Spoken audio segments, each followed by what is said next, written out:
Situation में करा लिए, समझे, मैंने तो हम लोग को कराते भी नहीं थे, मजबूरी थी तो इसीलिए, और पूरा पैरालिसिस हो गया, हलने करने नहीं आ रहा।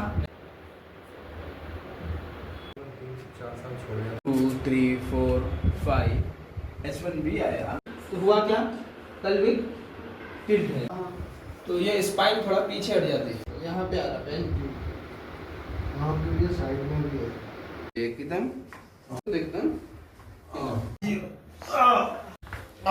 लूज रखो, कुछ भी नहीं है